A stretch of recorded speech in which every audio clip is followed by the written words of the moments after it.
Breaking news, October 2017, Rian Johnson to write and direct brand new Star Wars trilogy.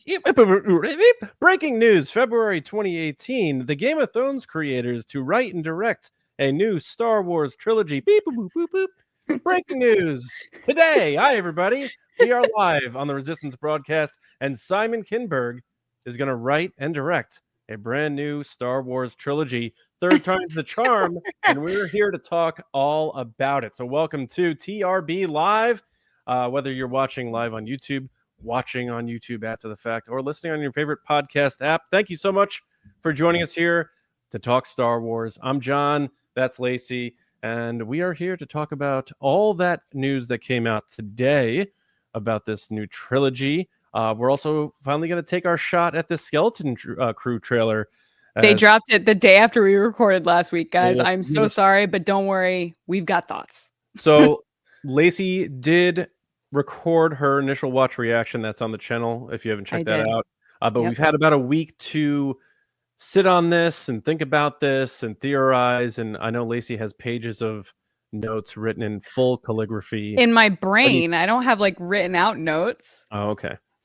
But nonetheless, you have thoughts, and we're going to get into that. So, and we're also doing one with the Force and Ask the Resistance. So if you have a Star Wars question, pop it in the chat, use the hashtag, and we'll talk about it later in the show. But welcome, everybody. We hope you're all doing well out there, and it's time to talk Star Wars. But Lacey, how are you doing? You're not the only Gillerin lady in town, as I understand. I am not. My dad likes to call us the Gillerin girls are back together. My sisters are here. Fun fact of the day, I am a middle child, and my younger and older sister are here. And it's awesome. I haven't seen them in 2 years, so it's been a blast. They got to meet Archie for the first time this past week, and a lot of hijinks, mocking my parents. There was a moment today where I'm sure everybody has this with their family, where they have conversations and everybody just continuously like gets louder and louder and no one's listening to each other. So I answered the same question like 4 times. I was like, no, I'm not. Nope, I'm not doing that. Nope, I'm not doing that. And then typical of my younger sister, she was like, so Lacey, are you doing that? And the look I just know I gave her was like a death glare. And it was like a record cut. And then they all were like, haha, we got you. And it was typical. So no skipping a beat type of thing. Everyone just no. Yeah. All right. Very That's good. how we are. That's how we are. Are we getting any cameos tonight? We are not. Okay. Maybe if they want to join the chat, they're probably not watching because they don't care. But if they're watching, they're actually literally right below me in my house. Maybe they're watching. They're probably not. They probably went to bed. Yeah, my siblings don't. I don't think. But my brother, like, he like follows my tweets and he'll like ask me about them sometimes. It's funny you say that. I have had my little sister's just her own. She beats to her own drum. Like she does her own thing. Nobody else matters, which I admire about her. My older sister definitely has before reached out to me when I've said something like taking a stand on something or sticking up for other people online. I've gotten messages from her saying she's proud of me. Oh, very good. Or she says I'm an idiot. There was one time years ago where on the podcast, I talked through something that I had thought many years before, that your birthday moves every day or something like that, or something about birthdays. I don't remember what it was. It was something stupid. Okay, go ahead. What was it? I think you thought your birthday was on the same day of the week every year. I thought it moved every day. I thought it moved to the following day. It does. Yeah, I thought that was like a unique thing. I was like, did you know? And you're like, that's just a calendar. That just every day does that.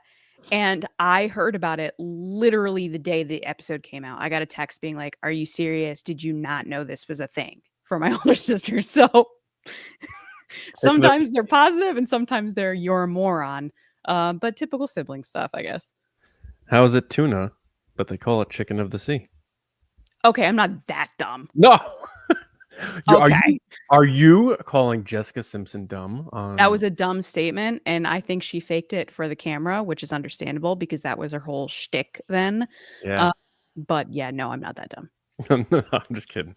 All right, Lacey, did you have not watched the John Williams thing yet, right?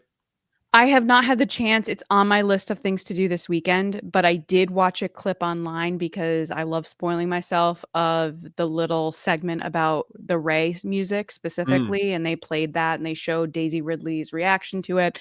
And a bunch of people chimed in about how John's able to just jump in and make these wonderful scores with no questions asked. Like it just comes out of his brain. And they're like, we just need him to keep making music so he doesn't stop. yes. Um, yeah. Um, I watched it. I loved it. It's one of those though. Like the funny thing about John Williams is, no matter how ugly things get with Star Wars fans, like all you have to do is bring up John Williams, and everyone's like, "Oh yeah, yeah." Everyone, like, really shuts up Like you real can quick, end. and he tells you to shut up. If you're in the room with him, he's like, Like I want you and I.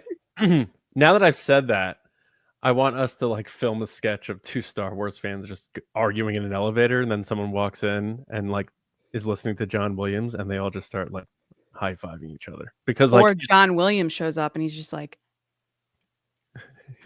he just holds up his little conductor staff. I just Uh, need a shirt with him like this from one of his, Wom. like, concerts that just say, like, "Stop arguing about Star Wars." Yeah.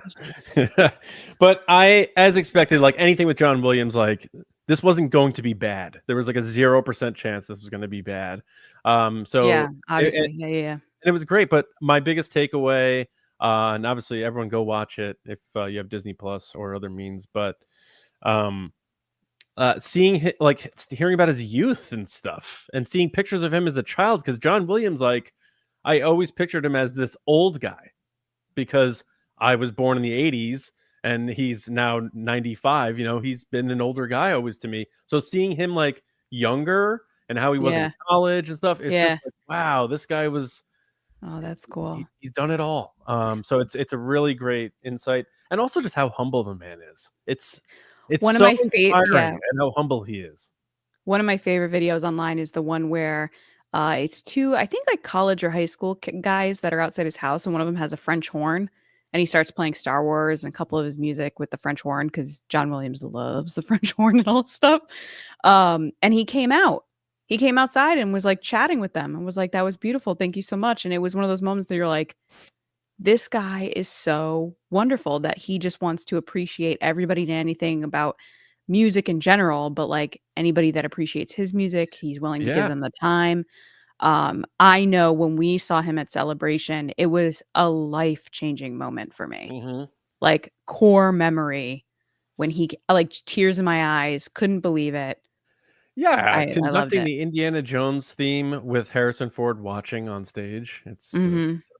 absolutely Yeah. bananas. Yeah. But yeah, so that was great. Also, before we get into Resistance Report, real quick, there are reports, unconfirmed, that not only will there be Mando and Grogu footage at Brazil D23, but also Andor season 2, which actually makes sense Mm. because that's coming out Mhm. sooner. And But that's the Spanish audience. yeah, oh, good call. Ish. And that They speak starts. Portuguese, I'm sorry, I shouldn't say Spanish, but Oh, I got you. I Latin got America, how about that? you. That starts Friday, tomorrow. So it Wonderful. could be Saturday, it could be Sunday. So we'll keep our eyes on that, and hopefully we're not just staring at cell phone footage of things. But onward we go. Before we get into Resistance Report, just want to remind people, if you have a comment that you want read at any point on the show, we have super chats available, and we appreciate all that support. But of course, like we said, ask the Resistance at the end of the show. Use the hashtag if you have a Star Wars question, and we'll get to those later. And last but not least, we're less than a month away from our coverage of Skeleton Crew. So on December 4th at 8:30 p.m. East Live, we are all becoming galactic Goonies together as we go on this adventure in a galaxy far, far away with Skeleton Crew. So Skeleton Crew, first two episodes come out December 3rd, and we will follow that up with our show live Wednesday, December 4th, 8:30 East, right here on youtube.com/@TRB podcasts. And of course, then on your podcast apps thereafter. Mm-hmm. So we're excited about that, and we probably have some like giveaways we're gonna do. We're gonna have the t-shirts out. It's gonna be a lot of good time.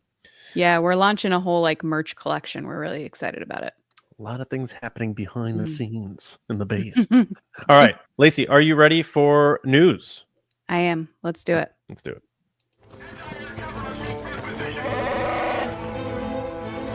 It's the resistance. Okay, first thing came out today, thankfully, not tomorrow, and that is, and confirmed by the man himself, Simon Kinberg has signed a deal to not only produce but also write a brand new Star Wars trilogy. The initial report came as an exclusive from Deadline, who they were told this will be episodes 10 through 12 in the Star Mm-hmm. Wars story. But other outlets, most other outlets, including the Hollywood Reporter, Boris Kitt, those types of folks, said it is not episodes 10 through 12. So the disparity in sources already begins. But I what feel has like been... because they don't want to be the guy that didn't get the story sometimes. Oh yeah, could be. But what is confirmed, because Simon Kinberg shared it to his own Instagram account, and he shared, for what it's worth, I don't know if this means anything. He shared the Hollywood Reporter version, which is the version that said it's not episodes 10 through 12. Mm-hmm, But mm-hmm. he said, "I've been in a galaxy far, far away my whole life. This has been a dream of mine. I am so excited." So Simon Kinberg writing and producing a brand new trilogy for Star Wars. He has a lot of writing credits. I am happy to give my thoughts on a good or bad run through. But Lacey, I want to get your first thoughts. When did you learn this news when I texted it to you? I did. So Oh, because okay. my sisters have been here, it's been a whirlwind week for me, kind of offline doing stuff. Archie's birthday's this weekend, by the way. He's actually 1, believe it or not. Insane. We made it. We made it, fam. So I did learn it from you. So I'm actually, not to kind of punt it back to you, but I'd love to hear your thoughts first. Okay, so my thoughts initially were that it is episode 10 and so on. Um, just because it made me immediately think back to what Daisy Ridley was teasing with Josh Horowitz, which was right after Stephen Knight is off the project as writer. And then Yeah. Daisy says, we have really exciting news. News is imminent. I'm very excited. And then this comes out that he's doing a trilogy. So if the Rey movie is separate from this, and then we have Mando and Grogu, which is already coming out in 2026, when is this happening? Because didn't Bob Iger say like one movie a year? He didn't go back to like we're doing multiple Star Wars movies a year. So Yeah. it's very interesting. And I know I joked about it at the top about, the Ryan Johnson trilogy and the Benioff and Weiss trilogy, but the fact of the matter is those were officially announced projects and have since gone away. So Mhm, mhm. I anytime I hear about a Star Wars trilogy, I think my muscle memory is like Star Wars trilogy, amazing. Like I'm always just like, give me a Star Wars Yeah. trilogy. So initially Mhm. I was excited. I'm like, oh my god, a Star Wars trilogy. We get to build up to these things again.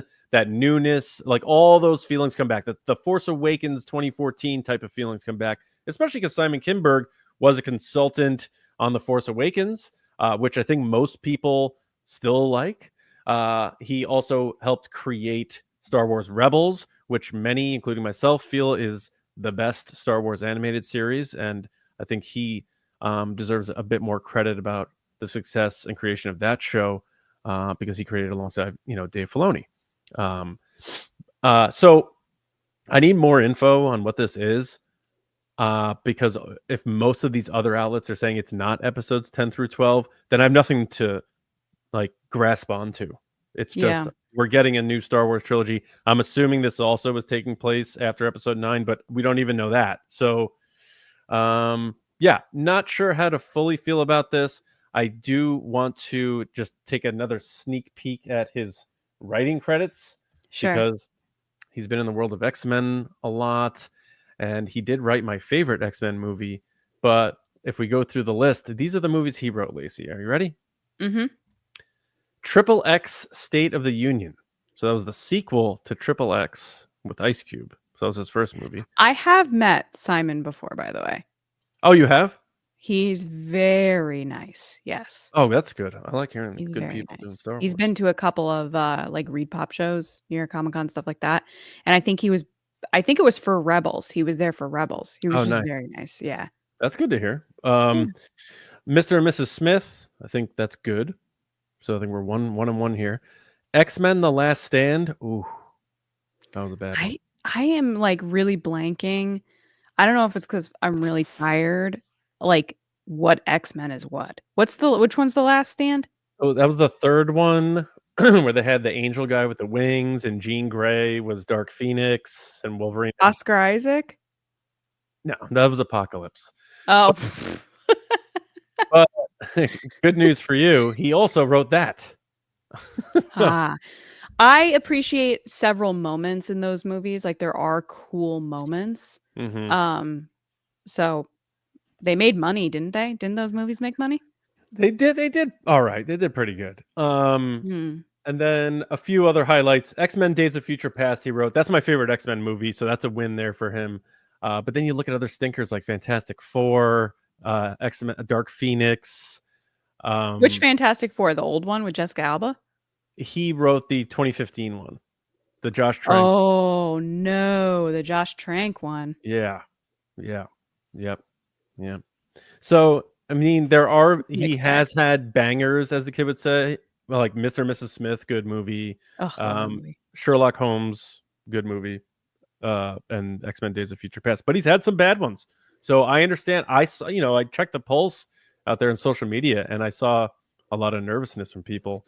But yeah, what do you think? I think that Simon is a good pick because he's already worked with them before. I think with any writer, you're going to get projects that were awesome and projects that aren't. That's just the way it works. I think if you were to look at anybody's resume, no matter what industry they're in, they're going to have jobs that they were great at, jobs they weren't so great at, jobs that had a great experience, jobs that didn't. So none of that stuff really bothers me. I'm always just excited when I see an announcement about Lucasfilm. Give me something because we're always so in the dark lately. I strongly believe that you are right that it's 10 to 12. I think he's writing the next trilogy of the actual Skywalker saga type. I know it's not the Skywalker saga, but like the main line of movies. Because George did George want to go up to 12? I can't remember. He did want to go up to 12. It depended on which George Lucas you spoke to, because at one point it was only Right. 6. Then it was I have thoughts on 9, and there's Sure. interviews where he said 12. It's Yeah. Yes, totally. I think that it is that. I think we're going to get an announcement about it soon that's more official, and that's why Disney is saying that they don't know what they're talking about and or not commenting. I think this leaked, and Simon is not going to hide it because why would he? He's not with the studio. He doesn't know. He probably already signed a contract with them, so it doesn't matter. And he doesn't play by the rules of like, oh, you got to wait, NDA, stuff like that. Like people in production don't really care about that stuff. So I think that Disney's just hasn't said anything because it is true that he is doing 10 to 12 and that they're just waiting to get their announcement together. Maybe they're announcing it this weekend at the Brazil thing and that's how it leaked. Maybe it's announcing later. But yeah, I think it's happening. And I think he's doing it. Yeah, I think at this point it's something they would consider saving for celebration.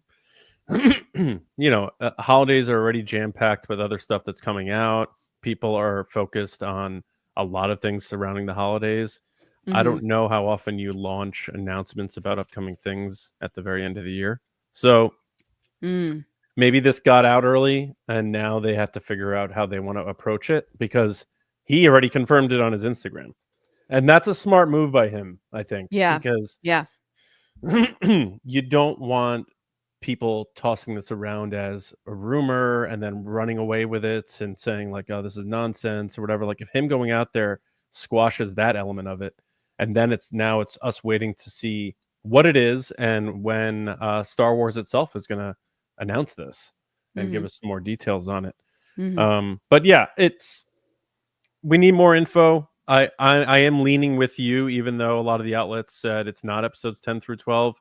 Just They're because quick to say no to things, right? But they're not going to immediately be like, yes, this is definitely true, or yes, that's actually completely correct, because they want to make their big Disney splash investor day announcement.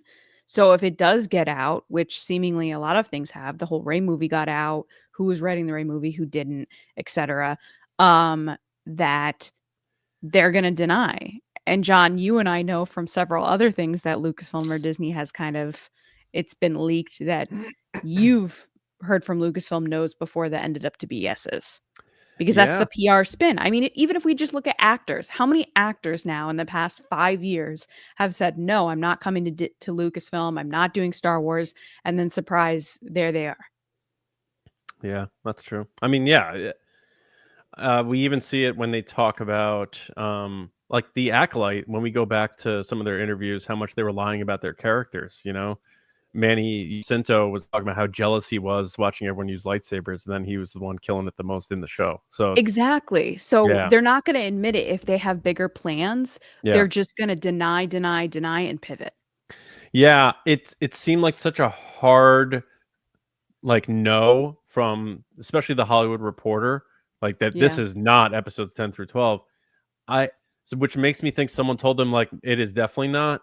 Otherwise, I would think they would say like we can't confirm the report that it's episodes 10 through 12 or something. They went But with a you hard had it's not that. people straight up say no about things Yeah, I guess via, so. like, even we've seen people from PR say that Hayden Christensen was told to say no and was trying his hardest to not admit to anything about being in Ahsoka and doing these other things that, to me, it just seems like they want to save face for the big PR moment. Yeah. And if it lies, then they're gonna look back and see like, oh, we had to keep the secret. But keep this in mind. He served as a producer for Deadpool. Yeah. Sean Levy's directing a Star Wars movie. I had that in mind too. And we've talked about Sean Levy taking over and maybe he's doing the Rey movie now. But if it's a trilogy, maybe what if it's still Obeyed Chinoy for the first, and then he's, Levy's doing the second or something in the third. The key difference, I guess the thing that makes me the happiest out of this report, until I get more details so I can get more excited about who's in it and what it is that he's writing this whole thing. Yeah, which I appreciate. This is a direct lesson learned reaction from the sequel trilogy. And we had speculated on that for a while. Are they going to make the move, the Lord of the Rings move, where it's like we get the one person, does the soup to nuts, then we make it. And it looks like that's the case. Give me that. Snaps all around. Love that.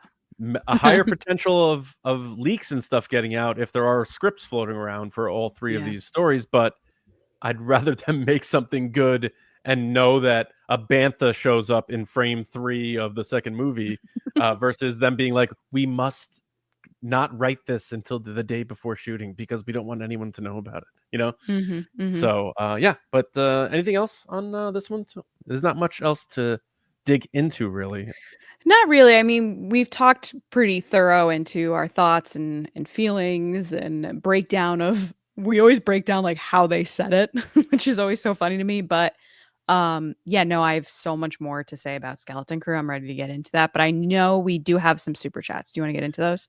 Yeah, I have one more point on this because I saw, Go for and it could just be maybe I'm not communicating it well or something, but I saw some people in the chats like asking, well, who's directing it? Who's writing it? So Simon Kinberg is producing and writing the trilogy. There are no directors reported yet. So we don't know if this is the Charmin Obeyed Chinoy connection with Rey. Like we were saying, we think it might be episodes 10 through 12, which I think would have to be Rey because she is the protagonist of 7 through 9. That would make the most sense. You don't pull Rey out, do a movie with her, and continue on without her. So if it's 10 through 12, it's Rey. We just don't know if it's 10 through 12 yet. So no directors yet, no cast yet. Simon Kinberg writing, Simon Kinberg producing, Kathleen Kennedy also producing this whole trilogy, it says. Yeah. So, but you're right. It is very kind of sus that they don't have a director tied to it yet. Yeah, and they might. Maybe that hasn't gotten That's out what I'm yet. saying. The Yeah. reporters, yeah. Yeah. But yeah. also keep in mind, we don't know the future of Kathleen Kennedy at Lucasfilm. There's been speculation and reports because her contract is up in a month, and we haven't heard of reports of extensions. Usually by this time, there's an announcement of an extension or whatever. She Mhm. can produce all these movies and not be the president of Lucasfilm. You Mhm. know, that can happen too. So this doesn't mean anything about her tenure as president, but she's producing this trilogy, and we know Mhm. Kathleen Kennedy is one of the greatest producers of all time. So however you feel about her from an executive standpoint, she knows how to get movies produced. Mhm. All right, let's get to the super chats. What do we have? So first up, we have Troy. We have Troy Gesh. What up, Troy? How you doing, buddy? Troy said, just got here, about to start from the beginning. Oh, so he's not going to see this for like 10 minutes. Hey, Troy. Hello from the future. Yeah. Or wait, is it the past? The Hello past. from your future, Troy, and now you're Yeah. present. All right. He said, just want to say thank you for everything. I so miss James, in case he is watching and thinking about coming back. I actually I don't miss James because he texted because he texted me yesterday and we chatted briefly. Not even really about Star Wars stuff, but it was good to hear from him. It was But about the Yankees. no, it wasn't, and it wasn't about soccer or anything either, surprisingly. Oh, But no, we were just talking about music and nice. that sort of stuff. But thank you, Troy, very much. Thanks for being here, and we appreciate it. All right, who we got? Ben Davis. Ben said, personally, I'd rather it be 10 through 12 to give us something familiar instead of something new. Love the show, guys. It becomes a weekly watch. Ben, thank you.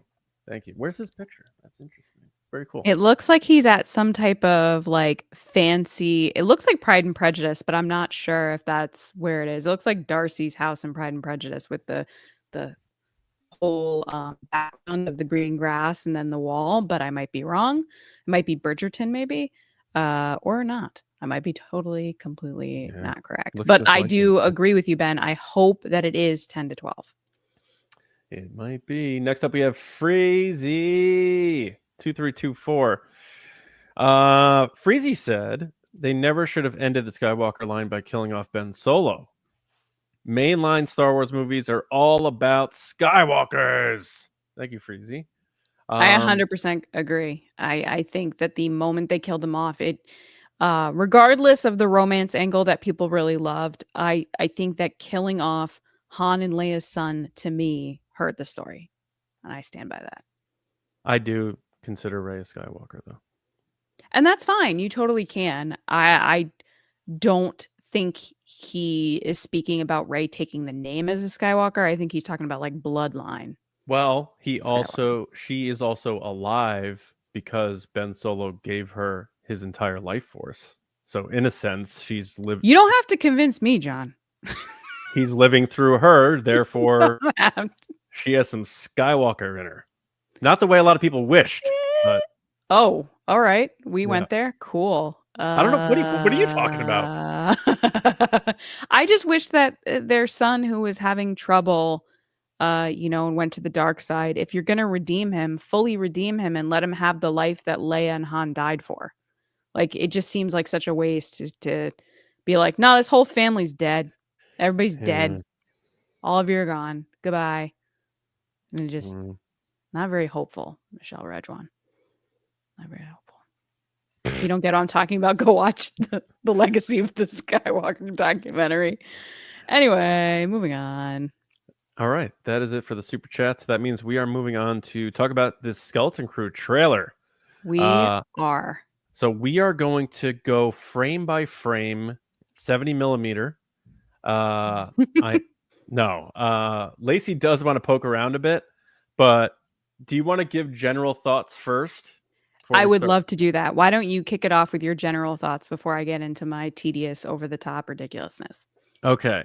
So I think way too big of a focus was put on the music, the song Major Tom. I thought it was... I didn't catch that the first time. Can I tell you? I just was like, This music is sick. Da, da, da, da, da, da, da. And then afterwards, when I watched it after recording my reaction, which by the way, you can watch that on our YouTube channel. I did do a live reaction to the trailer.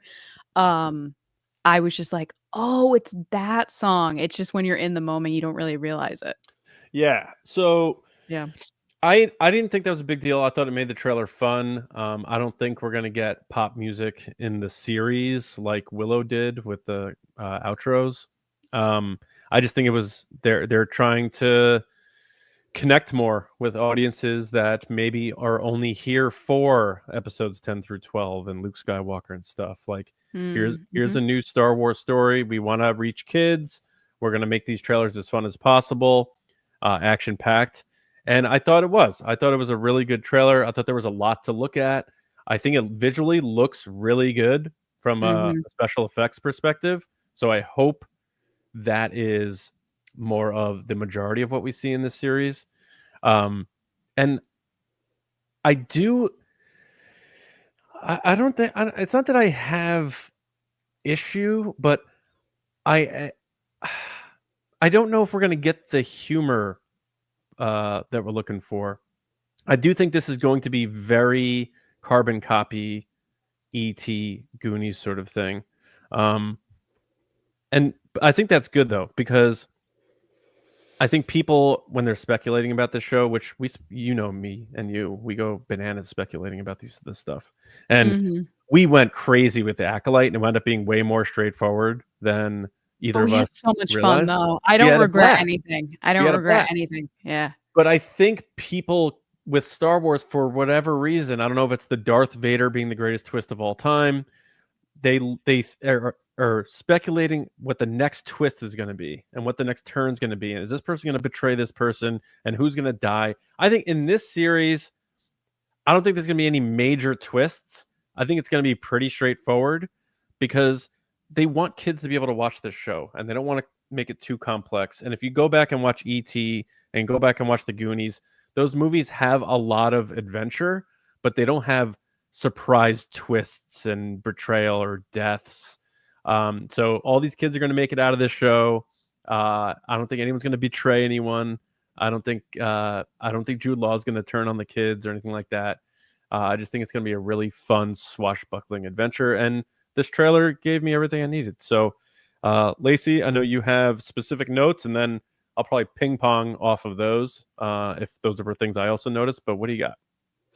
Yeah, so I'm gonna start with just my overall take, and then I'll get into specifics, just so I make sure I give like an overall viewpoint of this. I thought this trailer was super fun. I immediately felt like a kid watching it. I think I enjoyed the music. I know you didn't really dig it, but I loved it. I thought it was great from beginning to end. It like really got me hyped up. It seemed really fun. I don't think it gave too much away on the story, but like you said, I think this is a very straightforward story. There's no twists and turns. I think they give away a lot in this trailer, which I'm about to get into. And I'm hoping that what I'm picking up from this trailer and from the show in total is correct, which is I really hope that this show is for families. Because that's the vibe I'm getting, is that this is for kids, families. We're going to take, the trip to the movies on the weekend. And that's what this series is every week you get to tune in.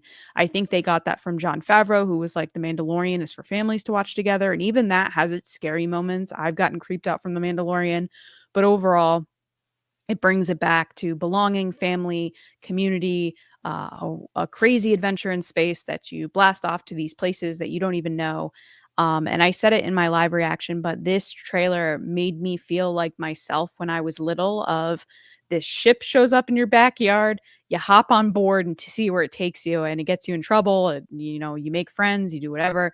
Like that is the ultimate kind of childhood adventurous dream. That's why we have books like Chronicles of Narnia, Lion, Witch, and the Wardrobe type stuff, where you go through a wardrobe and now you're in this mystical place and only children can go, and like stuff like that. It's just yeah, I don't know. It was just really, really cool.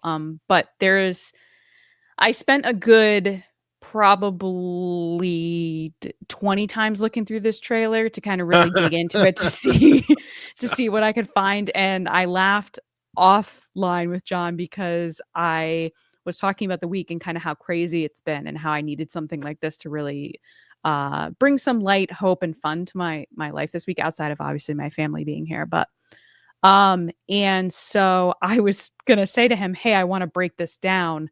And John doesn't like to do the slide by slides. He would rather have a discussion, which we're definitely going to do, guys. Don't worry. But I did want to tell him that, hey, I want to go chronologically through it and discuss it as we're going. And he's like, oh, no. Anyway, so I'm going to kick it off at the beginning. We have Fern, who is the girl with the long braid, who looks a little bit older than Wim, who is the guy on the left, the little boy that's kind of the main character. Is Sam from Goonies, right? He's the one-eyed Willie, Sean Astin character that's trying to find his way, looking for adventure, gets in trouble. The kind of the glue that unites all these characters that we're going to see on this adventure, I think. Because it seems like the kind of scientific data type character with the visor and the silver hair is Fern's friend. And then the Neil character is Wim's friend. So like these two people are coming together through Wim. Yeah, through these two meeting at the principal's office or whatever this is. I think it's pretty straightforward that this kid is a little on the nerdy side. I think we can see that he's got a little tablet. She's probably the cool girl at school, a little edgy, a little wild, and he likes her. And he wants to either has a crush on her, innocent crush, little kid crush, or wants to be friends with her. And so when he's here, he's in trouble.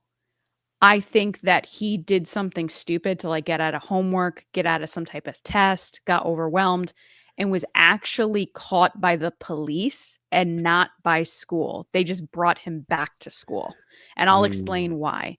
And this girl, Fern, happened to be there. And so she'll be like, so what are you here for? As in someone that usually gets in trouble. She's kind of the troublemaker. And he's not. And I think at the beginning here, as I play through this, he's talking to her and he's trying to look really cool because she's kind of got that kind like tough girl, relaxed, like, hey, what are you doing here? And he's kind of still a little bit anxious looking. I don't think she got in trouble for this. I think she just happened to be there. And then he does something stupid, like runs away, tries to look like the cool kid, and then happens upon this hatch where the ship is. And then that is not what he got in trouble for. He just found it by circumstance. And then he gets found by the cops and brought back to school. The droid behind him is a cop. So that is not a teacher, I think. I agree with most of what you're saying. Where I'm different is I don't think she's like a cool kid in school. I think she is the rebellious, like Judd Nelson outcast type. Like the agreed. Tough, sorry, that's what I meant. I didn't mean like cool popular girl like Regina George. I meant like she's cool to him. She has like she doesn't have a lot of attention from her parents. She's out in the streets and they don't know what time she comes home type of kid. She gets into trouble a lot. And he is clearly he has the strict dad who's like, we don't do that. I expect better from you. And he's looking to rebel. And he sees this rebellious girl and he's like, I want to be like that. Yeah. And he's never done anything like this before. So it's really out of character. And his dad is like, what is going on? Yeah. Like he got lost and he got curious and he stumbled down that hill and got all dirty and they couldn't find him. And then like a teacher found him and he got pulled back in. Yeah. This scene though, right here, she kind of makes this interesting look. I think right here, he's bragging to her like, oh yeah, I outran the cops and I got caught or I did this or that. Because when the dad comes out and says to him, like, don't ever do this again, the look of her is like, oh, so you're not as tough as you seem. Because look at the look she gives him. She's like, what? And then he's just like, because he was just talking himself up, puffing his chest out, being like, I'm this guy. And she's like, no, you're not. Yeah. So then the text images, the text typography throughout this trailer definitely reminds me of the Guardians of the Galaxy. It looks very similar. The vibe with the music. That with the music, this was it really felt like Guardians of the Galaxy. Yeah. Yeah. So then you have the kids that are looking into this hatch. They find the hatch, they go in. This is pretty straightforward. I love how they're tagging this as a Star Wars adventure. They've done it on the poster, they did it in the trailer. Thank you for going away from Star Wars story, Lucasfilm. I am so sick of that phrase. Star Wars story. Like, It give me wasn't even a something. phrase. It was part of the I titles of the I know. movies. I hated it. I hated it. But nobody uses them. Nobody says, "Oh, what'd you watch last night?" I watched Rogue One: A Star Wars Story. They just say Yeah. Rogue One. They just say Solo.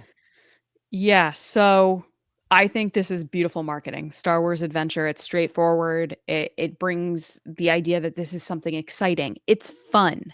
You're not going to go, this isn't serious. This is for you to have a good time. It's Love that. what Star Wars was created for. Yes. So then they go through this ship, which later on they show a clip of Fern. I don't know her name. The silver-haired character that's her best friend with the visor. I keep Mhm. calling her Data in my head because KB. that's KB. Yeah.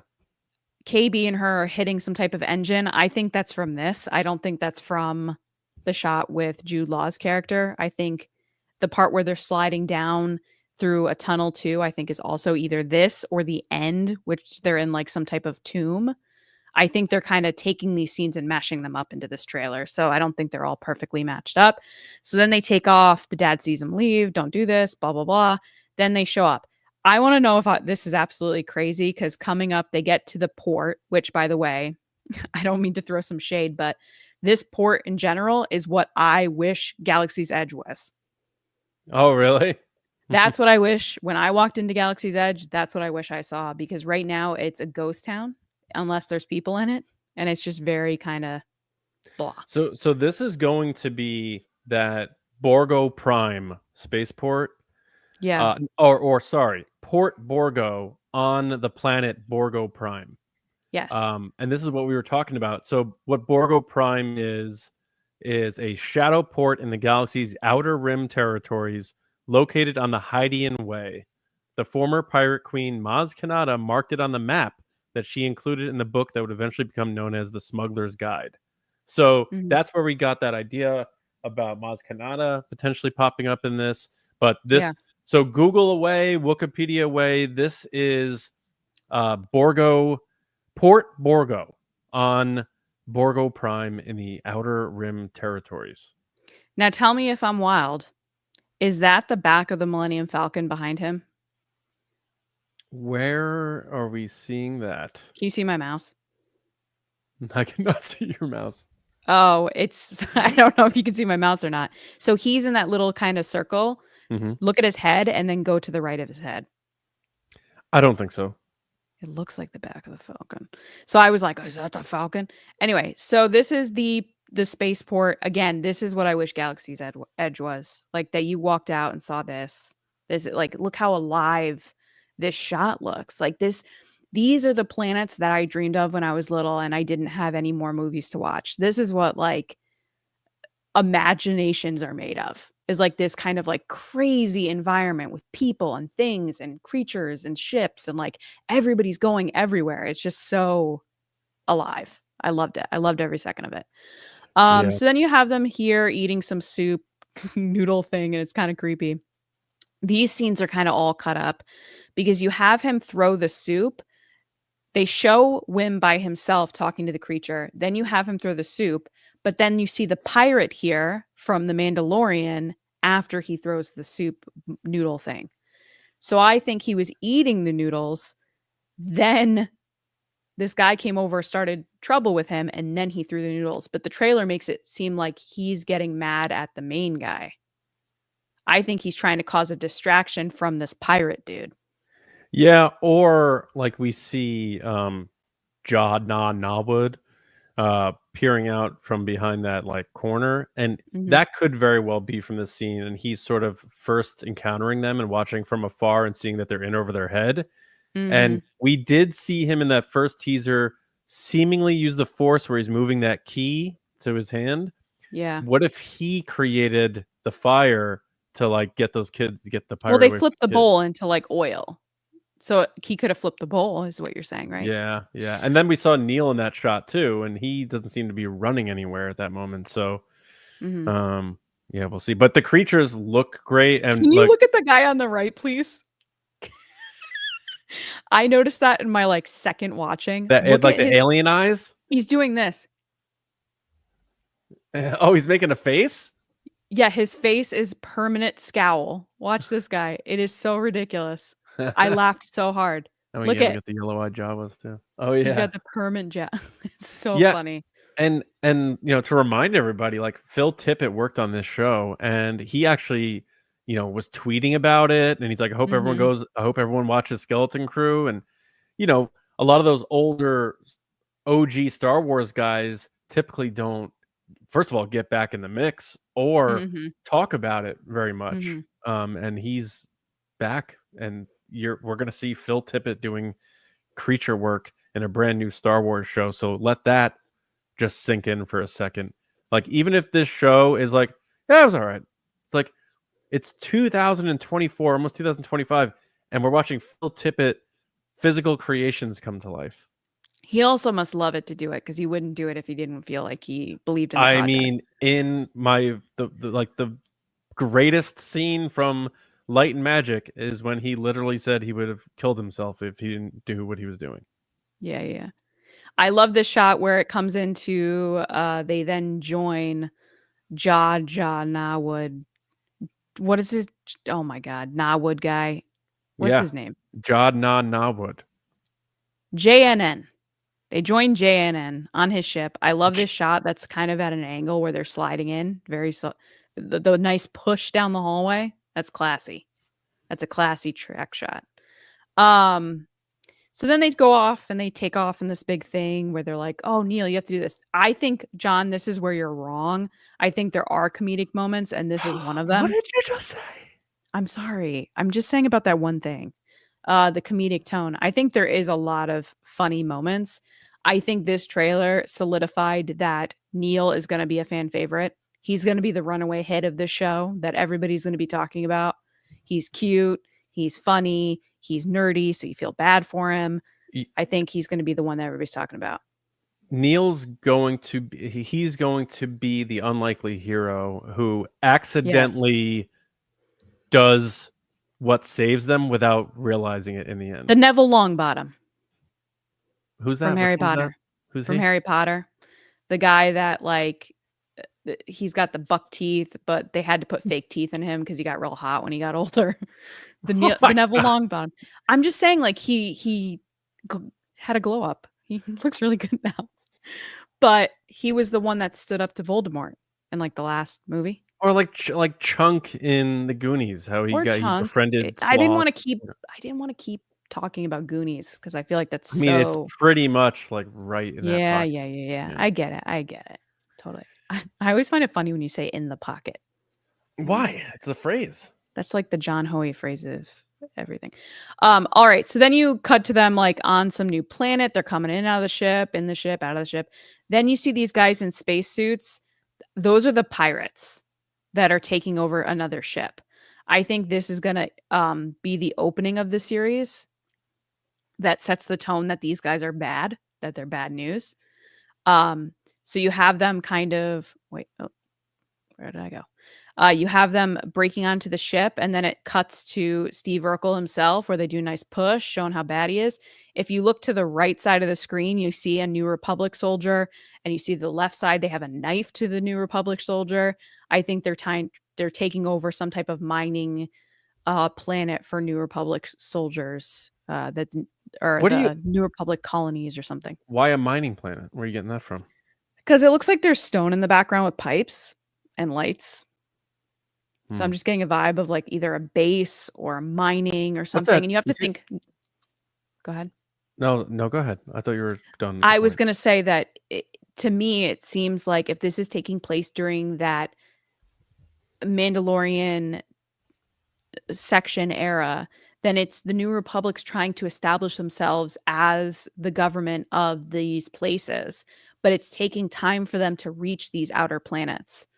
In these outer areas, outer rims, locations. We've heard that from not just the main characters of our story, but like Carson Teva and all these other characters that are talking about, and they mention in Andor too, where there's so many planets, so many galaxies to try to figure out what's going on, that Well, yeah. when,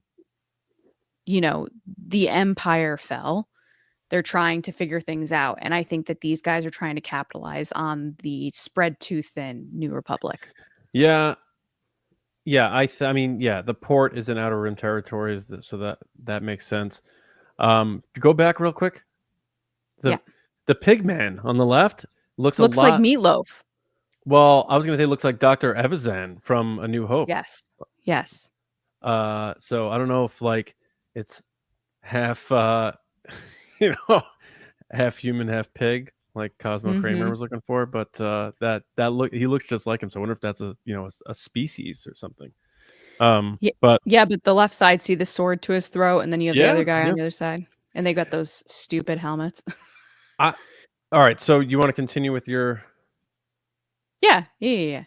So then we have the next shot, which I think is before this. They're tricking you a little bit. I think this happens right before that, where they're breaking into either a base or something with the New Republic, because look at the gunshots. Those are very much good guy gunshots or Empire gunshots, something like that. They're like the laser guns. Mm-hmm. And then you have JNN, Jude Law, in this really fancy, posh place that he's like, oh, he's coming.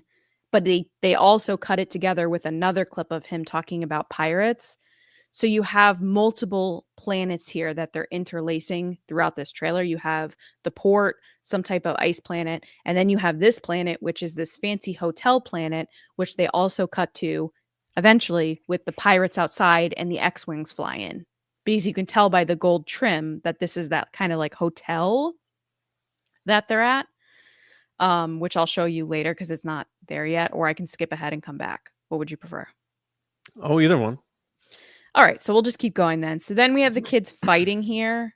I sense that they needed to get out of something, so they're disguising themselves to get out. I don't think they're really putting these children into a war. I think they're doing kind of the blend in so we can get out of here type thing. Like whether it be a mining colony where they have to be a part of the rebellion like they did in Solo, where they were like, oh, we escape with all the people trying to escape. You're big on the mining colonies tonight. Star Wars loves mining colonies. I don't know what to tell you. Like, this is a thing that Star Wars does. That, they talk about mining, slavery. All right, so they got the old war helmets on. It's very Saving Private Ryan. Yeah. So then you have the Smee character, who's the K2SO type robot, right? That's the same kind of droid. He's fighting those aliens. I think that this guy is chasing those kids down. Or he's teamed up with them, but this is the only scene that we really see him in, and he's not with the kids. So it feels like he's chasing them down and not with them. You know what I think? Go for it. What do you think? I think this movie is essentially going to be Series. very similar to Pirates of the Caribbean: Curse of the Black Pearl. Oh, I was going to say, what do you think I thought you were going to say he's Sloth. I think those old credits or whatever that kid has are worth way more money than those kids realize it is. And I think this is the currency that these pirates are after. Because of the things you're talking about. Empire falling, there's opportunities in the galaxy. What do pirates love? Buried treasure and gold. Remember in Black Pearl, they're looking for that last skull emblem that Elizabeth Swann has. Maybe that they're trying to, there's only a certain amount of this out there in the galaxy, and these kids stumbled upon it because it was on that old ship.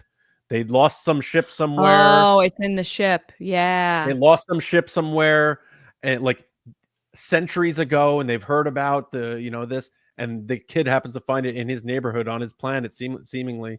And Jude Law knows what it is when he sees it. So he's going to see what it is and say, I'll help you guys, and he wants to benefit himself. But I think he's ultimately going to be a good guy. I don't think he's I agree. Author. I don't think it's anything like that. I think he's going to be their father figure. Again, they want kids to watch this show. He needs to be the Obi-Wan for this story that they look up to, the older, wiser one. He's going to be a trickster. He's going to want to be a little touch of Han Solo, a little out for himself, but he's going to ultimately fall in love with these kids. And that's where the story's, if they tell the story right, that's what's going to hook you. But I think that is the MacGuffin. Those coins. I think the pirates are after that, and the kid. It's almost like Dumb and Dumber when he doesn't realize he has $1 million in the briefcase. So these people are after them, and they're not nervous because they don't realize it. These kids are so in over their head. It's gonna be like It's gonna be like Lloyd Christmas, but in Star Wars. Yeah. I agree with all that. That totally makes sense. The weirdest thing in this trailer for me, which really kind of grossed me out, is this Smee character has a bug or something living in its head. So if you look at his other eye, it's an actual creature with its mouth open. There's a creature that lives in his head that pokes out of the eye. Like a little alien. Yeah. Watch when it moves. It's like a little creature. It has whiskers. It's like a little worm. Oh, I was that's like, cool. it's cool, but I was like so grossed out. I was like, that's really gross. But I think it's like maybe his parrot, like a pirate has a parrot. It might be like his little creature. So have you ever seen Flight of the Navigator? No. All right, so that's also very like it's an 80s Disney. Like, so what happens is this kid gets abducted by a spaceship and gets transported into the future, but he doesn't Guardians age. of the Galaxy. But he doesn't age, and he sees his parents again. He's still the same age. They don't understand it because he did time travel. Long story short, in this spacecraft, the main character of the spacecraft is a robot. It's voiced by Pee Wee Herman, who did DJ Rex. And then there's this little tiny alien who becomes their little like buddy sidekick. And I wonder if they're tapping into that here, because it's spaceship, robot, tiny creature, Flight of the Navigator, Disney, 80s. Like they're borrowing from a lot of stuff, and that's what that made me think of. So I don't know if anyone or old 80s Disney nerds in the live chat or just in our audience, but Flight of the Navigator is what I think of when I see this SM-33 droid and that little creature in his eye, and he's going to be on the spaceship. A lot of Flight of the Navigator vibes with that one. Yeah. So I'm going to play it so you can actually see it in motion, because I didn't catch it until I saw it actually moving in his eye. And I was like, what is that? But the character Smee is actually fighting all the same aliens that these kids interacted with. So that's why I think that this guy is chasing them or following them. So if you look, yeah, it's real quick, but you can see the thing move in his eye. It's so creepy. Yeah. Oh, did you see it? Yep. And it has the whiskers. Ugh. But very cool. And the reason, so this clip right here with the father where he's talking with the mom and they're like, where's our son? Oh my God, they're in over their head. This is why I think that he got caught by the cops, because they have this shot with the father who's looking over and the cop droid is kind of looking at him, and then he kind of gets nervous and looks straight ahead. I think that's their butler droid or something. Like that's like but there's multiple of them. They show maybe a shot later on with multiple of them. Maybe these people are like upper middle class and everyone has one of these handy little, like Tesla helper droids. Maybe that's totally possible. However, in that line of edits, they have the suburbia that they're showing. They have the father who kind of gets a little creeped out. And then they cut to him and the mother saying that something's wrong, something's not right.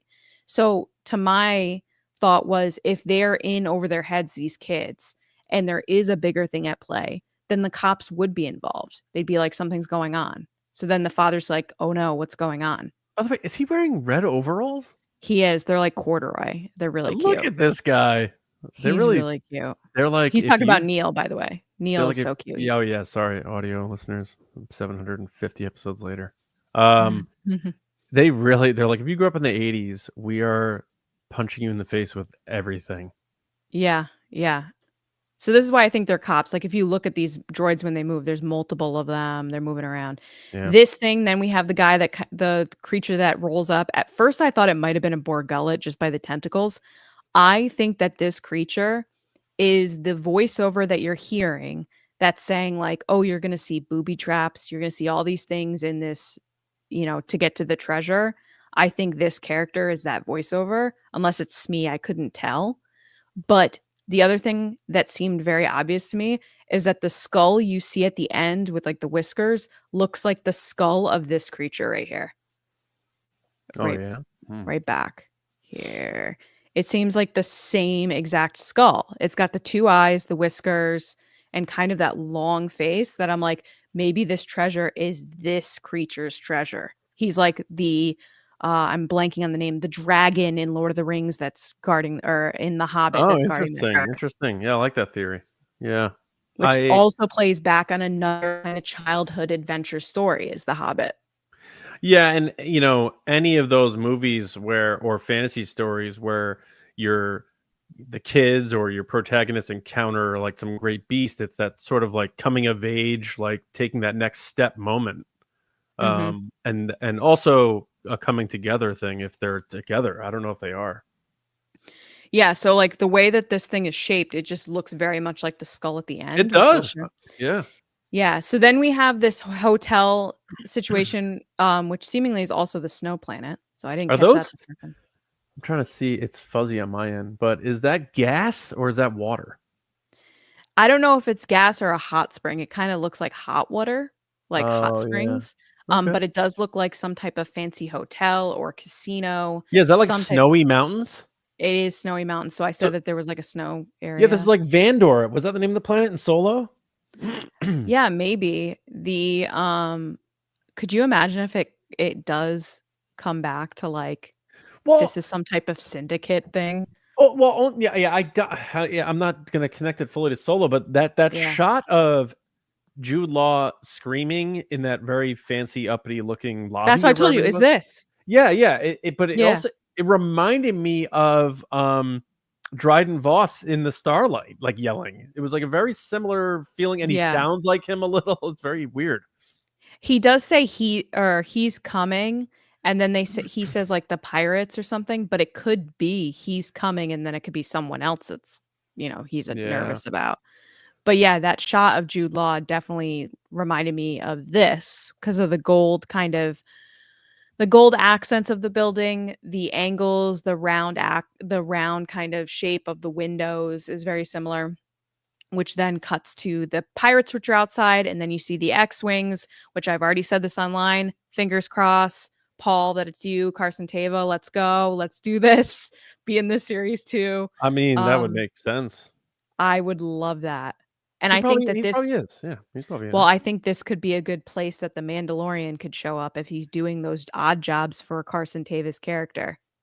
He Have could be showing up with Carson Teva to deal with stuff like this. You see Grogu roll up with, like, a towel and little swim trunks, and he's like, "I'm gonna go chill in those pools for a bit. You go do your business." Yeah. Then you have Jude Law's character. Sorry, I'm still not used to his name. I'll get there.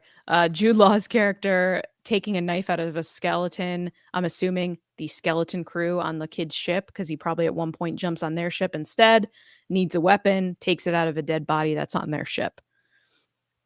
Then you have the booby traps, which is very Goonies, Indiana Jones, stuff Indiana like that. Jones for sure, yeah. Yeah. And then here they are again running away. They're also on that same planet with that big kind of hotel, whatever it is, ice planet, mines. This is where I said the mining because of the pipes. Like they're clearly getting something, but there's the curved windows again with the gold accents. So it draws it all back together. Then you have the kids also still on the snow planet. And then at the end, here's the skull I was talking about that looks very much like that tentacle animal. And it could be that animal, the skull of its actual skull. Yeah, could be. I like the treasure room, and that is very Goonies. Yeah. And so that's it. But even the logo to me looks very Guardians of the Galaxy. Oh, yeah. The music, the logo, like, that was my Logo first reveal. thought was, "This is a Guardians trailer. This is a James Gunn joint." But, But that's John it. I don't know if you want to give your final kind of thoughts or no, I think you made a lot of great observations. I think a lot of the things you said are gonna happen. I think, Paul Sun Young Lee being in this is a lock. I think Carson Teva Paul, will be in it. I wouldn't be please. surprised if, one of the other pilots too, like Dave Filoni's Trapper Wolf pulls up or something. But, yeah, ultimately, I think it's gonna be straightforward. I think it's, geared towards kids, so you're not trying to twist the plot up too much and Night Shyamalan this thing. But I think it's gonna be a fun adventure, and I think there's gonna be a lot to look at. I think from the visual perspective, like, the nooks and crannies and just the immediate exploratory nature of what we're going to see on screen is going to Mhm. make us feel like kids because Mhm.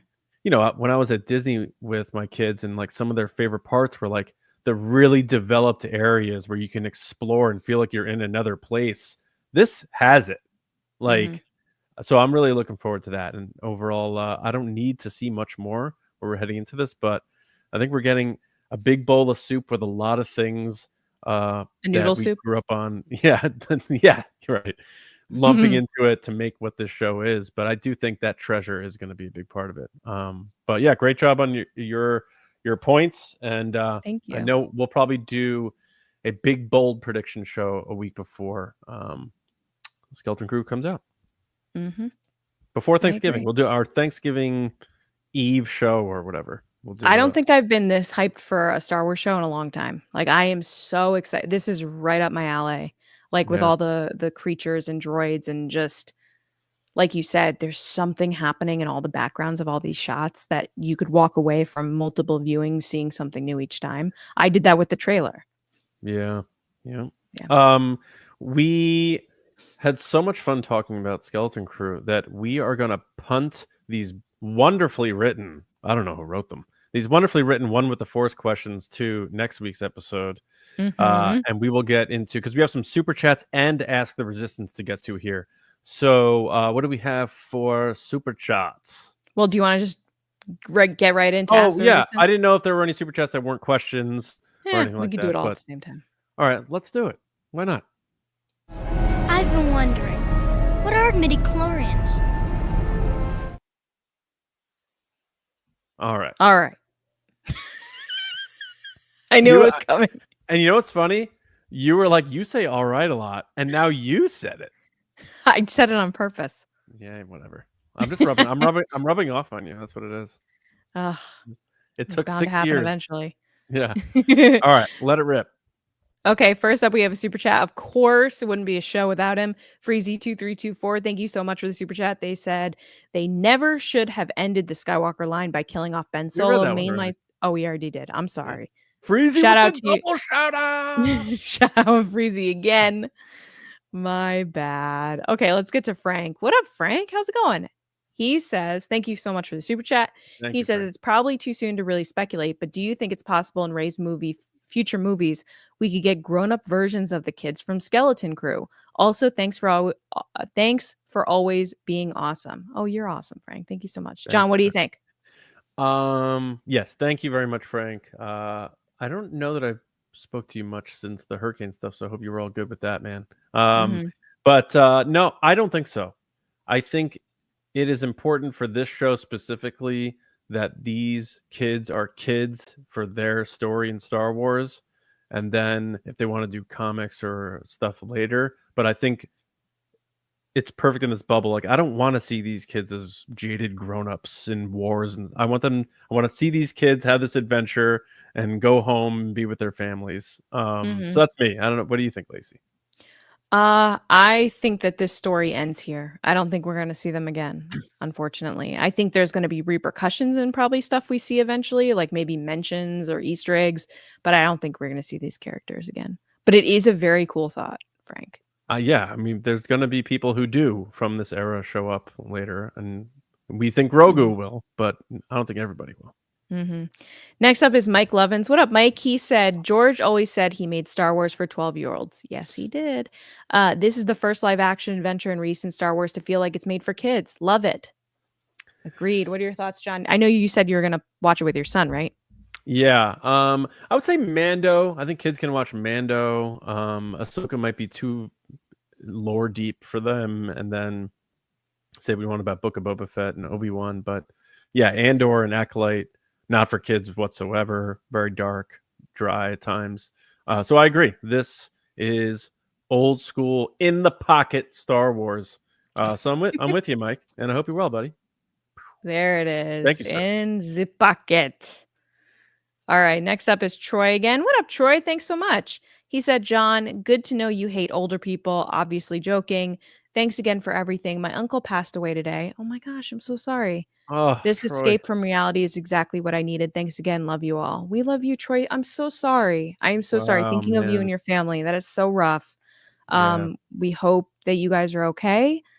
Things will get better. Hopefully we can help you escape to a galaxy far, far away a little bit. Yeah, Troy. But thank you for your support. Support. Oh my God. Support. And what did I say? I hate old people?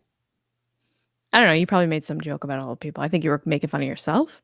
Usually, What are you saying now? That I'm old? What is this? come on, it was right there. It was right. I'm gonna see Lacey Saturday with her sisters, and it's just me and my kids because my wife has other prior plans. I'm not gonna pull punches. I'll tell you right now. Neither are they. Well, oh yeah, I can't wait. Am I gonna get roasted? Is that what's gonna happen? I'm saying I'm going to get roasted in front of you. Oh, good. Oh, they're gonna be on my side? How about it? Oh, 100%. Listen, Troy, yeah. I'm so sorry to hear about your uncle. I'm sure you guys had a tight bond, and I'm glad that we're able to offer you an escape talking about these movies that we love. So I appreciate it, man. And my best to you and your family, and thanks so much for watching. Mm-hmm. Next up is Mike again. Thank you so much, Mike. He said, how do we feel about the aliens speaking English? Oh, Lacey? Mike, I'm going to be completely honest with you. I said this, I think last week or 2 weeks ago, that I hated it. I still stand by that. I still don't like it. But honestly, I didn't even consider it watching this trailer. It didn't cross my mind just because I was so focused on everything else, breaking this trailer down. Thank you for bringing that up because I completely agree. I think they should be speaking alien languages. I think to assume that every single creature in this galaxy speaks English or basic is ridiculous. And I don't think people should be above reading subtitles. That takes away from the experience of being on another planet. I'm still okay with Rio Durant just sounding like Jon Favreau.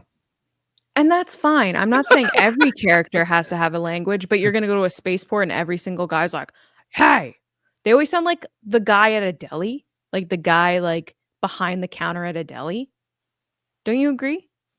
I think you're stereotyping deli guy now. I'm not, though.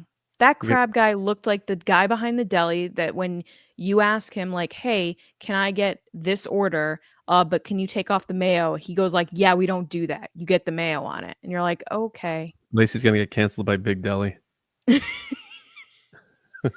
But Mike, a great point bringing this up. And I hope that there are moments in this show that they're speaking alien languages. And maybe it's just for the trailer to get people introduced, that they don't feel like, oh, this is too nerdy for me, or oh, this is too hardcore that I can't enjoy it. Because that's what you don't want to have in a trailer. You want the trailer to be interactive and attractive to the general audience. Mm-hmm. But I do hope we get more alien languages. Yeah. Thank you, Mike. All right. What's next? You pick. Let's fire through these questions and ask the resistance with a galactic curator, Kendall, coming at us with a question for Lacey. Lacey, do your sisters like Star Wars? That is a great question, Kendall. Thank you for asking. My older sister does. My little sister, she's fine with it. Like she's indifferent. I would say she's just like, yeah, it's fine. And she's done designs for us. She did our infamous Grogu design that got immediately taken down by Disney. That got struck down in 30 minutes. It's because it was so good. You realize that, right? That's why it got taken down, because it was that good. Maybe we'll have to sneakily get that out there. Yeah. Get that up somehow. But anyway, it was really good. She's an artist. She's very talented. My older sister's definitely into Star Wars. She has gone a step further than me as a fan, and she has it tattooed on her body. She has a huge R2-D2 down her arm and then a Mandalorian symbol on her arm. John can see them on Saturday. She really likes Star Wars, so that's kind of cool. And I know that I've shipped her many a thing from Star Wars out of my collection and picked up stuff for them, her and her husband. So shout out to Matt as well. But yeah, I guess that's it. One yes, one meh. All right.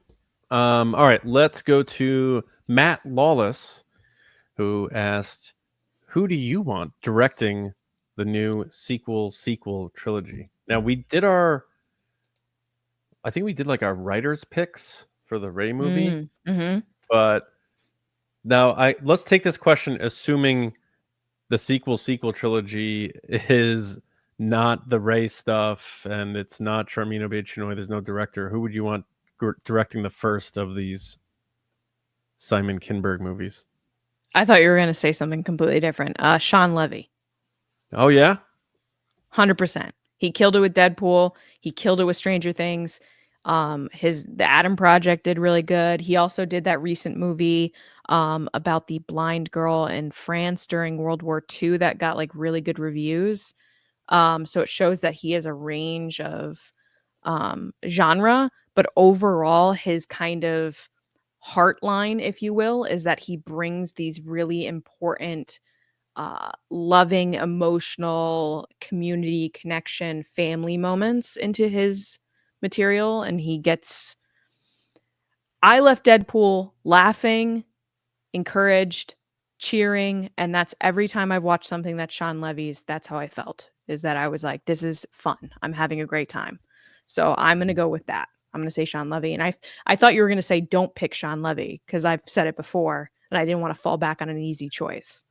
No, yeah. I mean, he just made $1 billion movie. That's a great pick. I don't know if I have one that stands out to mind. I mean, I would be personally 100% happy if J.J. Abrams came back. I know people want to don't want to revisit that. But then you have people saying they want Rian Johnson to make his movies. So, I don't know that I have a pick of who I want to direct. I think this is going to be a cop-out answer because I don't have one, but it really does come down to what type of story this is, because they're branching out in how they're telling Star Wars stories. Now, if this is sequel trilogy where they're going to connect and have like the same vibe as 1 through 9, then you want somebody who's great at doing action adventure and that sort of thing. So take your pick. I'd have to think harder on it. I haven't really thought about it. Sorry, Matt. No, that's a solid answer. Next up, we're going to go to the most important question of the night from Mike Ramori, coming in with, is she... Now, we're going to go ahead and assume this she question is Lacey Claire Gillerin. And then we're going to say, is Lacey bringing you pizza, John? And the answer is not yet. There's actually a star next to not yet, because last week I drove all the way to John's house and dropped off a lot of stuff to his house, like toys and a lightsaber for his daughter and all this other stuff. And what did I offer to bring, John, when I came to your house around lunchtime? Right. What did I offer to bring? Pizza. I did. I said, hey, John, do you want me to bring a pizza? Okay. AKA, let me cash this in and maybe we could have lunch. And he said, what'd you say? I already ate. No, thank you. No, you said I had pizza last night. I did. Yeah. So I want it to be known in the TRB lore of has Lacey delivered on this pizza bet that I have tried and failed. We're going to be eating some Japanese pizza in April. That's what's going to be happening. It's the funny thing is I have been sending John reels of like the best Italian food in Japan, the best pizza in Japan. I'm like, well, we can have. No, yeah. I mean, it's going to happen eventually. It's just got to be the right time. All right. I did try, guys. I tried. We have one more, and it is from Tony Gash again. Hi, Tony. Tony. Geez, Troy. Jeez. Hey, Troy. It's because we were just talking about pizza. You're like, Tony, pizza, Italian. Tony. Hey, Troy. Thanks, man. And Troy wrote, just to clarify, it was a joke about John because James and I are older fans. You said you don't miss him. My joke timing is bad. John's older than James, guys. I am older. Fun fact of the day. Troy just made my night. I'm going to the bars tonight, and I'm going to bring my ID just in case they ask for it. How about that? Thank you, Troy. They're not going to ask for it. I got carded once a couple of years ago. It was Did right you feel after. Good? It was right after a fresh haircut, and I had my backwards hat on, and I was dressed kind of like dirtbag mode. So I think what's dirtbag? What is dressing dirtbag? Like metal T-shirt, camo shorts, that type of thing. That's my old school. That checks out. That was my old school, like, wardrobe. So, but anyway, thank you, Troy, very much. Appreciate it, buddy. All right. That takes us to the end of the show. We want to thank everybody for being a part of the live show, or if you're just listening or watching. Thank you all so much. We appreciate it. Skeleton Crew's coming again, December 4th. Galactic Goonies. That's our show. We're gonna have merch coming out soon with that awesome logo. And stay tuned for updates on all that stuff. But yeah, December 4th, 8:30 p.m. East, live, and then on podcast apps later that evening. It's going to be a good time. We're going to have guests. We're going to have giveaways. We're definitely going to do a code for this one because it's a treasure hunt. So looking forward to that. If you want to support TRB, please also consider heading to patreon.com/TRB podcasts. We do exclusive content over there. We do 2 mini episodes of the podcast a week. Some TRB stuff, some of the other pop culture stuff we're doing with Nerdy and Nice. And a reminder, Nerdy and Nice is back on Monday as well. But go to patreon.com/TRB podcast. The support means a great deal to what we're doing. It allows us to keep doing what we're doing and hopefully continue to grow the podcast. Tier start at $5. We appreciate any and all support on Patreon. To our existing patrons, thank you all so much. A lot of cool stuff coming. We see you all having fun in the Discord server. Let's keep it going. But a special thank you to the Generals and Spice Runners: Carmelo, John Reese, Jetta Rosewater, Frank Grande, Nick Kratz, Chris Morales, Brian Smith, Danny, Mike Ramori, Brendan McLaughlin, Sneaky Zebra, Dave Hornack, Jolton Jedi DiMaggio, Colin Cormier, Stephen Garrow, and Sachi. And the Spice Runners: David Probus, Neil Shaw, Kendall Gellner, Andrew Staley, Jeremy Myers, and the Fort Worthian, and all of our patrons, all of our listeners. TRB, we're still on X, but also please go follow us on Blue Sky at TRB Podcast. Looks like a lot of people are jumping ship from the Elon machine over on X. So follow us at Blue Sky, also at TRB Podcast, but also Instagram and all the other spots as well. So I think we plugged this enough. And for me, Johnny Hoey on Blue Sky, X, and my movie podcast, Just Like the Movies. We just did an episode on Training Day. Denzel as a bad guy. Lacey, where can people talk to you about that dynamic Steve Karnacki analysis you just did of the Skeleton Crew trailer? I'm actually really proud of myself on that because I don't usually go into that detail, but I really took the time this time, guys. I think you did a great job. Thank you. Thank you so much.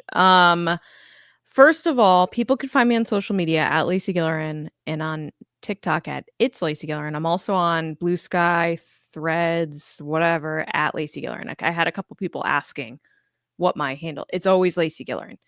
The only reason I don't have it on TikTok is because they locked me on the other account, so I had to make a new one. But besides that, I do want to make a couple quick plugs, if that's okay. First, you can catch my live reaction to the Skeleton Crew trailer, which I had a lot of fun doing, on our YouTube channel. Also, if you're interested, grab a cup of the Resistance Brew, our original coffee brew that we teamed up with Weird Brothers, a small business out of Virginia that supports veterans and supports this podcast. We made the whole brew itself. I remember I tried I think 20 different types of coffee. I was wired that week. We're really proud of it, not just because it helps support the podcast and it's a cool project we did, but like we just said, or I just said, it supports a small business. And that's really important right now, is to support one another and to find community. So I appreciate veterans too. And veterans, yes. And we have Veterans Day coming up. Yep. And the other thing that I do want to mention that we don't normally talk about is if you head over to Gentle Giant and you want to pick up something for Star Wars, anything in stock, you can get 20% off if you use Resist20. Our friends over at Gentle Giant gave us that code, just like John's holding up at the screen with the Mando. We really appreciate that. It also, we got the code for you guys. And it does work. I used it recently, so it is there. It's an older code, but it checks out. What? I was doing a line from The Empire Strikes Back. Or no, Return of the Jedi. Oh, yeah. Like John said, we're going to have a lot of stuff coming up. Merch, contests. We have really new, cool ideas coming up for the Galactic Goonie show that I'm so excited about because it's something we've never done before with one of our weekly shows. And other than that, I know it's been a crazy week for a lot of people and it's been hard on everyone. Just know that this place is always going to be a place for fun, for us to escape, go to another galaxy and be friends with each other and show kindness. That's always the number one priority for us, is to have fun and show kindness to one another, regardless of what your views are politically. And we hope that everybody reminds themselves of that as we head into a brand new Star Wars show that we get to celebrate together. And of course, my favorite time of year, the holiday season. Make sure to check out Nice and Nerdy and Nice. Oh my God, I said it backwards again. Nerdy and Nice on Monday, where once again, I will ask John his synopsis of the latest Hallmark Christmas movies. Oh, great. Actually, that is really fun. I just feel like I We got a really good reaction on that. People loved that for you. I know, but I have to simplify now. I just have to be like, girl, lost job, finds old guy, they kiss, and there you go. Anyway, we love you guys. So thank you so much for supporting us, for being there for one another. Again, if you're interested in our Patreon, link in below in the chat, etc. Thank you for being you. It makes us want to do this. It makes my life brighter and more fun, and we appreciate it. Right on. And that's right.